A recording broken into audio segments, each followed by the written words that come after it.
Hello Drive Radio fans, Richard Rush here today with my dad John Rush behind the camera, and this is the review of the 2017 Kia Soul. This is the Exclaim trim level. There's 3 trim levels: base, plus, and Exclaim. And if you're curious as how they market that, it's literally base is nothing.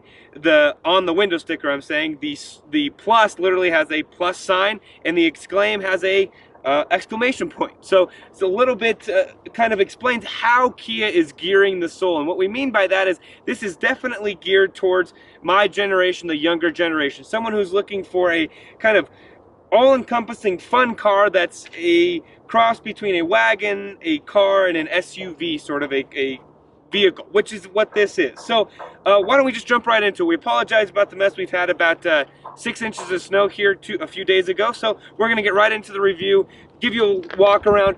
Pretty much everything in terms of the exterior styling is unchanged from 2016 to 2017. Some minor improvements, but for the most part, a lot of it's unchanged. The biggest addition to the 2017 Soul is actually what's underneath the hood, which is a new 1.6 liter turbo gas direct injection 4-cylinder engine. Now, I will say this comes standard on this Exclaim model. So if you get the base or the plus, you're going to get the old engine choice. In terms of the Exclaim, you get this turbo engine. We'll talk more about that in a little bit later. All I have to say is it works fantastic. You can literally burn the tires, burn the front tires, being a front-wheel drive car, on this vehicle at any point in time, whether there's snow, no snow, doesn't matter. This is honestly a little bit of a rocket flying around town. It was really fun. So we'll come around to the back. I'm going to be careful. We've got some ice here. I'm going to open up. You notice the Soul badging right here. You're going to apologize about the dirt. You do have the rear view camera right here. What is on this vehicle? Before we open it up, you've got an additional panoramic sunroof, and Dad, actually maybe it's easy to show them right now from the top, and then we'll show them on the inside, which is a staple of Kia in our opinion. That panoramic sunroof just really opens up the cabin. That's a $1,000 option. And then the technology package, which includes a navigation system with an 8-inch display, Harman Kardon premium audio system, speaker lights, which we'll show you in a little bit, projector low beam headlights, LED fog lights, LED positioning lights, heated rear outboard seats, heated front seats, heated steering wheel, all of that for $3,000. Oh, and LED taillights, which, Dad, I'm not sure if you can show them like here, but there are little LEDs in here. Even though it looks like one whole light, there are little individual LEDs there. And then carpeted floor mats, $120 for a grand total, completely decked out, top of the line Kia Soul, including destination, $27,620, under $30,000. So let's open up the back here. No automatic trunk or anything like that. You do have a privacy screen right here, but it makes it really easy to fold up one section or fold up both sections like that. It's on a rotating hinge right here, and if I want to do it right, I can fold it up like that so you can put any cargo. It is removable. I do not have any dimensions for you. I apologize. We usually try to do that, but more than enough ample space. Put several large boxes in the back here. One thing to note, however, of course, is this privacy kind of a cover always does restrict what you are and are not able to do in terms of cargo. In terms of the back here, you have underneath storage. Now, mind you, this is not for your jack or anything else. That's all underneath here. This is all just for extra storage. So if you wanted to put some safety kits, some blankets, whatever it might be, especially here in Colorado in the winter, you may want to do that. 60/40 folding rear seat, which all you have to do to fold those down is lift these up on both sides. That's going to fold down nearly flat for you in order to give you more cargo room for the back seat, or just in general.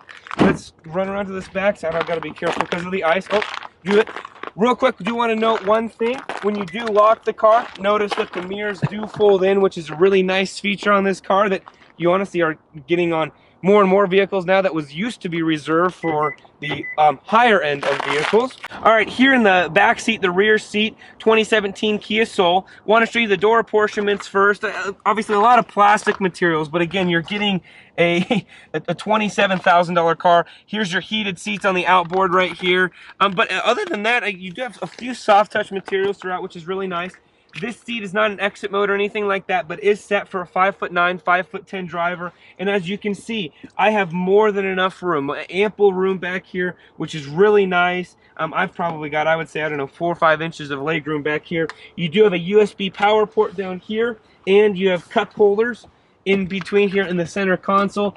And also, Dad, let's show them too, after we show them that, what it looks like with where the panoramic sunroof would come. We'll do that in the front seat portion, but it nearly comes back all the way to my head. So with that being said, let's hop to the front seat of the 2017 Kia Soul. All right, fans, for the front seat portion, before we go on a quick drive, I want to show you the door apportionments, as we always do. Some nice spot for a cup holder, maybe some maps. Again, very similar apportionments to the back seat there. Very simple, yet also it works. Actually, real quick, Dad, let's show them the speaker again. So it's hard to see right now, and you can't see it actually, but right around the speaker, you can see the Harman Kardon speaker right there, but it actually has lights, speaker lights, and we'll show you that here in just a second about what that means, but that is where the lights do come from. Not really nice, actually fairly comfortable seats for a car at this price point. Really like the stitching, the kind of cross color, I should say. It really pops it out. The seats and the texturing that they've done of kind of a nice soft leather-like material on the outside, as well as some nice cloth on the interior. In terms of the rest of the cabin, you've got, again, a big 8-inch display. You've got a decent sized center console right here with a power port that's a USB right down in there. 2 cup holders right here. A start-stop button, engine start-stop, so keyless ignition. You've got more power ports right down here, auxiliary and USB, as well as a little storage compartment. Heated seats, the heated steering wheel, your basic Kia steering wheel in terms of that. And then on the left side, it's hard to see, but you actually have a button to turn the speaker lighting to whether the lighting goes with the music. So essentially every time the music gets going, it actually flashes the lights with the music. And at the same time, the mood, it actually just kind of goes in a rotating color palette. So with that being said, let's hop in. We'll go for a quick drive in the 2017 Kia Soul. All right, fans, driving portion, 2017 Kia Soul. Before we do that, I want to show you a few interior features. First off, sunroof. We're going to bring it back, just the cover to start out. The best way I know how to describe it with Kia is it just keeps going and going and going and going. Other thing we'll note is how wide the actual sunroof itself is. It just really is expansive, really opens up the cabin, makes it really nice and just really airy in here if you do have the sunroof open. Believe it or not, here in January we had 6 inches of snow, but we've got about 55, 60 degrees today here in Colorado. So really nice. In my opinion, a really great feature that I think Kia has added. We've shown you the nav before, so we're not going to bring that up. Reverse though, no dynamic grid lines. But it gives you a nice expansive rear view camera here, so I apologize about the lighting. We can get as close to the curb as we like, really just depends on what you're looking for, but a really, really nice feature. No dual climate control, just single, but you don't need it for a cabin that's this small. With that being said, let's take a quick drive. I mentioned before, the new 1.6 liter turbo engine works fantastic. If we didn't have as much snow on the ground, we'd be able to show that to you today. In terms of cabin quietness, nothing that's extraordinary, but also nothing that's going to be too annoying either. You can ride in this and then talk at a very normal voice level. I actually had my wife in this car driving it, and this is going to kind of lead into our opinion portion here in just a second, but let's actually get the turbo.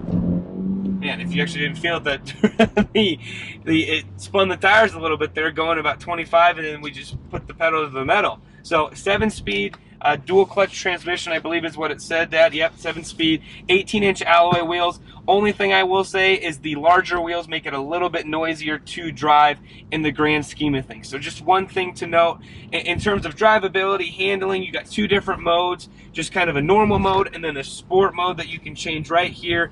Fuel economy, I've been averaging 28 miles per gallon. My dad has been averaging, I think you average about, what, 31, 32 miles per gallon if I'm not mistaken. And this car, actually, we don't even have any ratings on this vehicle, so I can't tell you what you're supposed to average, but I can tell you that's what our real world numbers were. But we're going to pull over here. Hopefully lighting's a little bit better with the sun. So what do we think about this car? Well, I'm going to give you my opinion. I'll let my dad do the same.